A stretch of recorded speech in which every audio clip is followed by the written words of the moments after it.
tous.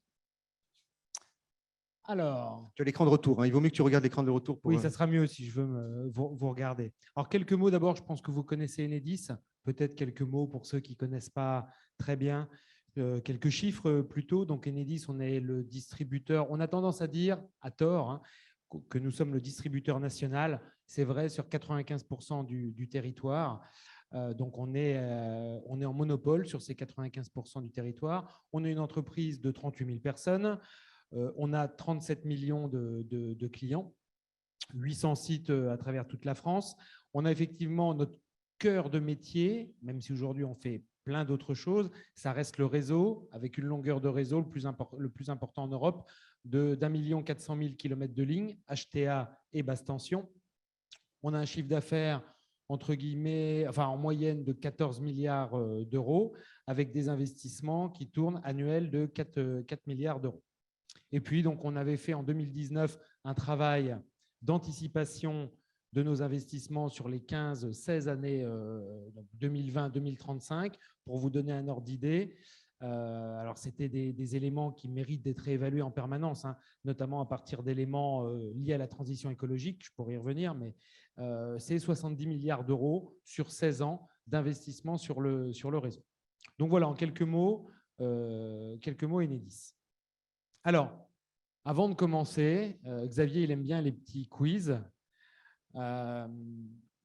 Aujourd'hui, sur la récupération des historiques, au début, pour ceux qui ont pu suivre ce que j'ai dit l'an dernier, il était question, il y a encore un an, d'un travail un peu conjoint entre la plateforme de l'ADEME, Opérate, et nous. En fait, Opérate s'est plutôt focalisé sur le flux. Donc, nous, on a mis en place un service de récupération de l'historique. Pour l'instant, il y aura de la publicité, entre guillemets, faite sur Opérate dans les prochains jours, c'est-à-dire le lien Enedis auquel il faut envoyer un fichier, donc le fameux fichier normalisé. Là aussi, j'y reviendrai. À votre avis, aujourd'hui, est-ce qu'on a déjà traité, alors qu'on a les assujettis ont le temps, hein, c'est jusqu'au mois de septembre, à votre avis, est-ce qu'on a déjà remonté des historiques pour 100 points de livraison, 1000 points de livraison, 100 000 points de livraison ou 500 000 points de livraison? Voilà, donc on a cette question, 4 réponses possibles. Allez, on vous laisse, c'est hyper simple là. On vous laisse voter. Vous connaissez tous dans le public là avec moi la réponse. Tout le monde fait une drôle de tête, pas tout le monde apparemment. Allez, on vous laisse 5 secondes. 4, 3, 2, 1. Ça a voté, Benjamin. 0.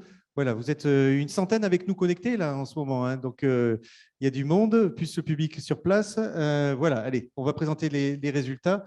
Frédéric, alors Ah, mais comme quoi, parce qu'il n'y avait aucun moyen de savoir. Hein. Non. Et en fait, le hasard fait bien les choses, que 49%, c'est la bonne réponse. Alors, plus précisément, j'ai eu le chiffre ce matin, vendredi dernier. Le chiffre vendredi dernier, c'est 118 000 points de livraison pour lesquels Enedis a remonté l'historique de consommation 2011-2019. Voilà. Ce que je vous disais, le lien mail et le fichier seront dans les prochains jours directement accessibles sur Opérate. Alors, revenons. Alors, je ne sais pas si je vais passer vite, hein, le calendrier, on l'a déjà évoqué. Donc, le calendrier du dispositif éco-énergie tertiaire. La date importante, c'est bien jusqu'au 30 septembre 2022 pour déclarer l'année de référence comprise entre 2010 et 2019. Si je reviens sur l'accompagnement que fait Enedis de ce décret, il y a un accompagnement qui concerne le flux. Vous savez qu'à partir de l'année 2020, les assujettis ou leurs représentants doivent compléter le flux annuel de consommation. Alors, 2 solutions. La première, l'assujetti le fait de manière autonome. Donc là, il y a différents moyens, je ne les détaille pas, vous voyez, mais l'assujetti, que ce soit avec ses propres archives de factures, son espace client fournisseur ou son espace client Enedis, il va pouvoir récupérer lui-même en self-care les données de consommation. L'autre option, c'est que l'ADEME récupère à travers donc un système d'information qui s'appelle SGE, ça veut dire système de gestion des échanges. C'est un système d'information qui a été créé il y a assez longtemps pour que le distributeur unique, Enedis, puisse discuter à la base avec l'ensemble des fournisseurs d'électricité.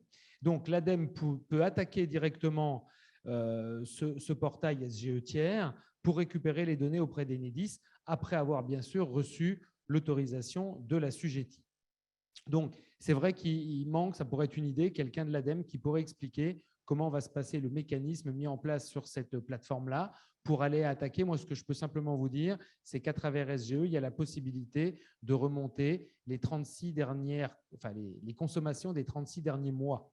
Donc après, ça ne sera pas fait chaque mois par opérate. Il y aura un système a priori de fenêtres de tir qui sera rempli par l'assujetti, si j'ai bien compris. Et puis donc derrière, il y aura une API qui va aller directement attaquer et récupérer ces données de flux.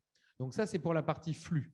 Pour la partie historique, comme je vous le disais, on a mis en dernière minute un système pour aider les assujettis pour récupérer leur consommation depuis l'année 2011, donc pas depuis 2010, parce qu'on considère qu'on ne peut pas garantir une fiabilité à 100% des consos 2010, donc on le fait à partir de 2011.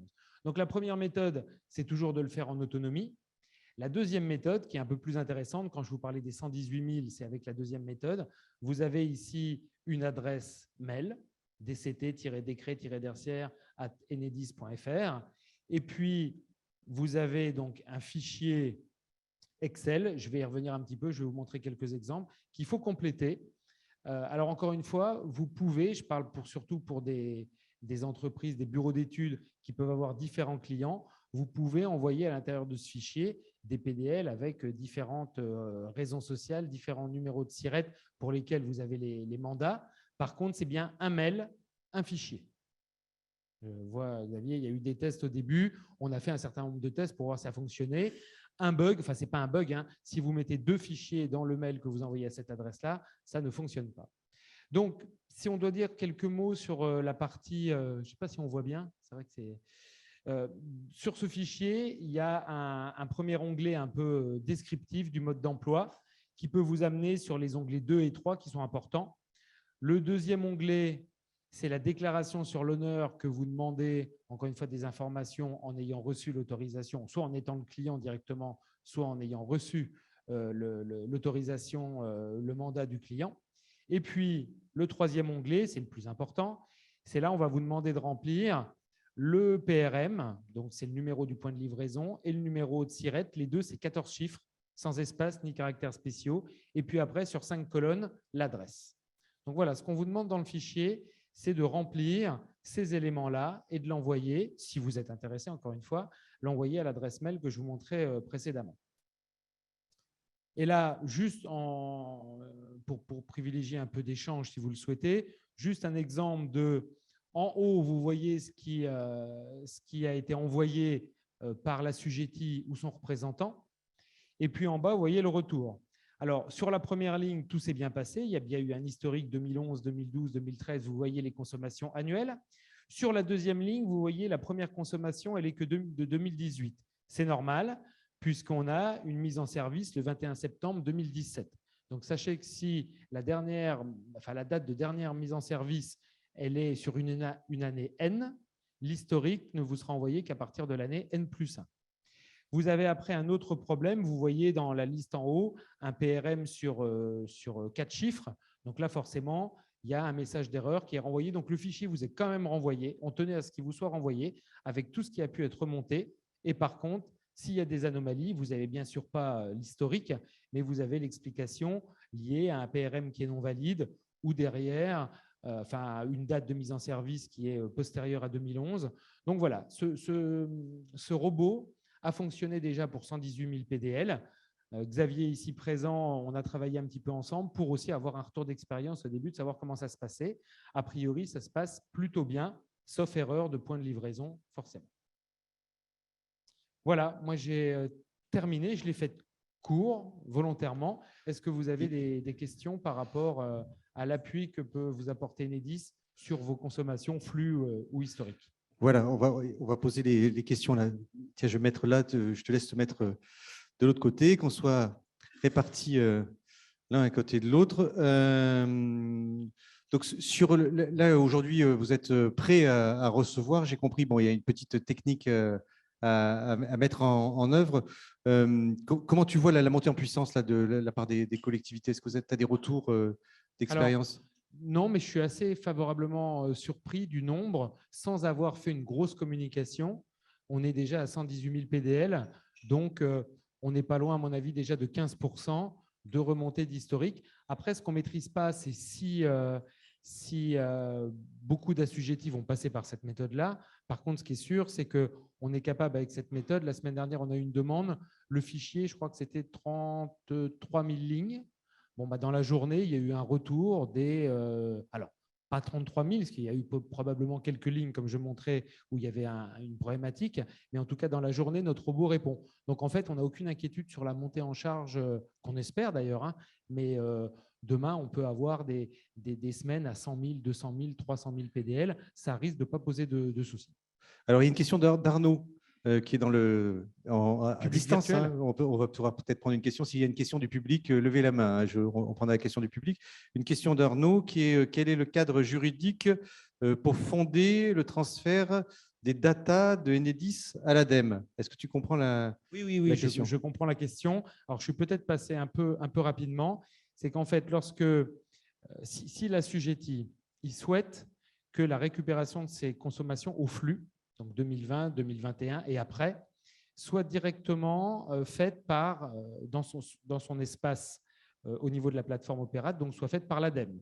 Donc, dit différemment, l'ADEME va utiliser le numéro du point de livraison du client. En fait, le client, l'assujetti, il doit donner il doit cocher sur un formulaire, un peu la même chose que je montrais pour l'historique. Il doit donner autorisation à l'ADEME d'aller récupérer auprès d'Enedis ses consommations. Donc, en fait, il donne son consentement s'il souhaite que ce soit l'ADEME via son API qui récupère les données. Voilà, donc il y a des consentements qui peuvent être donnés. Et puis, une autre question de Vautier qui dit, non, je suis trompé, de Hugo, pardon, qui dit, pouvons-nous avoir l'adresse de téléchargement du formulaire, peut-être pour rappeler l'adresse? Est-ce que tu la connais par cœur? Alors, l'adresse mail, on va peut-être la remettre, hein, il me semble, dct-tertiaire@enedis.fr. Alors, ce qu'on va faire, c'est Benjamin, il va la regarder, il va la mettre dans le chat. Alors, voilà. On va vous la mettre dans le chat. Ceux qui vont remplir l'enquête de satisfaction l'auront. Alors, une question de Geoffroy qui dit est-ce que le CPE peut être l'intermédiaire, celui qui a fait le contrat de performance, le CEP, pardon. Est-ce que le CEP, alors je ne sais pas ce que c'est. C'est un mandat, en tout cas, c'est une entreprise, une société que l'assujetti va mandater. C'est ça, oui. Donc, en fait, bien sûr. Donc, tout le monde peut être intermédiaire. Hein. Voilà, c'est qu'une question de consentement donné à un tel et un tel pour récupérer ses propres données de consommation. Voilà, et la question de Vautier, c'est est-ce que GRDF propose-t-il aussi la récupération des consommations de gaz? Alors, je crois savoir qu'au niveau du flux, ça va marcher entre l'ADEME et GRDF comme entre l'ADEME et Enedis. Donc ça, pour le flux. Maintenant, pour l'historique, je ne sais pas si GRDF a mis en place un système équivalent au nôtre qui permet de remonter sur une dizaine d'années l'historique. Allez. Une dernière question, juste pour le plaisir, parce que ça n'arrête pas. Je te jure, c'est un flux ininterrompu de questions. En cas d'erreur de facturation par le fournisseur, donc une différence avec les données d'Enedis. Ah, c'est pas possible. C'est pas possible. Alors, non, j'explique. Quand je dis c'est pas possible, alors après, j'imagine, je connais pas le SI, mais forcément. C'est Jean Castex qui pose la question. Le fournisseur s'appuie, pour vos factures que vous recevez, s'appuie sur les index, en tout cas les relevés qu'Enedis lui fournit. Donc, c'est-à-dire le fournisseur ne peut facturer qu'à partir d'une quantité d'énergie qu'Enedis, le distributeur, lui transmet. Donc, en fait, il ne peut pas y avoir… Sauf s'il y a une ressaisie manuelle. Alors, sauf s'il y a des ressaisies manuelles, j'espère le moins possible, Xavier. Ouais. Alors, on risque de renseigner, alors je vais au bout de la question, on risque de renseigner une information non conforme sur Opérate. Voilà, c'était la question. Donc, s'il y a une erreur de reprise de facturation, du coup, il y a un risque de renseigner des erreurs. Alors, je traduis la question. Ça veut dire que ça serait un assujetti qui pourrait le faire de manière autonome, oui. Qui prendrait la facture qu'il a reçue de son fournisseur, elle est Total Énergie, et en fait, il y aurait une erreur sur sa facture et il rentrerait une erreur. C'est ça. Ouais, là, je n'ai pas de réponse. Oui. Bon. Donc finalement, qu'est-ce qui doit rentrer comme finalement la question qui serait qu'est-ce qui devrait rentrer comme données, parce que si il récupère des données d'Enedis qui sont différentes, il va rentrer quelles données? Celle Alors, s'il veut vraiment être celle du fournisseur ou celle du… S'il a à la fois ses archives de factures du fournisseur ou des fournisseurs, s'il a changé et puis qui veut vraiment comparer pour être sûr que les fournisseurs ont bien utilisé les données d'Enedis pour facturer, il peut à la fois donner son consentement à l'ADEME, voir, vérifier les données de consommation qui vont être remontées dans Opérate directement depuis Enedis et puis les comparer avec les siennes. Il verra bien s'il y a une erreur, mais j'imagine pas qu'il puisse y avoir du traitement manuel pour ce type de choses. Alors, quand même, lui aussi insiste, bon, bien sûr. Mais et on va finir là-dessus parce que sinon on va passer l'après-midi. C'est en moyenne, donc chiffre à contrôler. Il dit on trouve des erreurs de facturation de 3% des factures des fournisseurs. Donc, on verra si c'est vrai ou pas vrai. Enfin, on va pas en parler plus longtemps. On peut applaudir donc Frédéric. Merci beaucoup, Frédéric, pour cette intervention.